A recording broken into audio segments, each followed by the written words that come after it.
भाजप नेते हर्षवर्धन पाटील यांनी पुण्यामध्ये शरद पवारांची भेट घेतली आहे। आई बाबा होण्याचे स्वप्न अजून पूर्ण झाले नाहीत का? आई बाबा होण्याचे तुमचे स्वप्न पूर्ण करा अपोलो फर्टिलिटीद्वारे। मोफत सल्ल्यांसाठी कॉल करा 9953959370।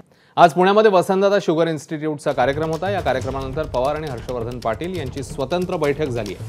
हर्षवर्धन पाटील इंदापूर विधानसभा मतदारसंघातून निवडणूक लढवण्यासाठी इच्छुक आहेत, पण महायुतीत ही जागा अजित पवारांच्या राष्ट्रवादीकडे जाण्याची शक्यता आहे। त्यामुळे अस्वस्थ झालेल्या हर्षवर्धन पाटील यांनी शरद पवारांची भेट घेतल्याची चर्चा आहे। तर पवारांच्या भेटीत कुठलीही राजकीय चर्चा झाली नाही असं हर्षवर्धन पाटील म्हणतात। तर विधानसभेच्या तिकिटाबाबत देवेंद्र फडणवीसच निर्णय घेतील असंही ते म्हणाले। काय कार्यकर्ते म्हणतायत आपल्याला महायुतीचं तिकीटच मिळालं पाहिजे, काय कार्यकर्ते म्हणतात अपक्ष उभा राहावा, आणखीन काय कार्यकर्त्याचं म्हणणं, ही कार्यकर्त्याची चर्चा आहे। याबाबत अद्यापर्यंत माझ्याशी कुणी संपर्क साधलेला नाही। शरद पवारांशी आज चर्चा झाली, त्याच्यात काय नाही? आज आमची मीटिंग झाली, मी गव्हर्निंग काउन्सिलवरती आहे। पवार साहेब भेटले, आम्ही 2.5-3 तास बरोबरच होतो, कारण गव्हर्निंग काउन्सिलची मीटिंग होती आणि त्या मीटिंगच्या संदर्भात भेट झाली।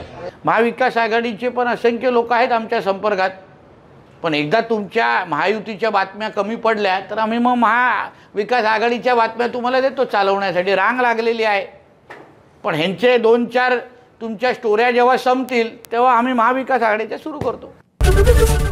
एबीपी माझा, उघडा डोळे बघा नीट।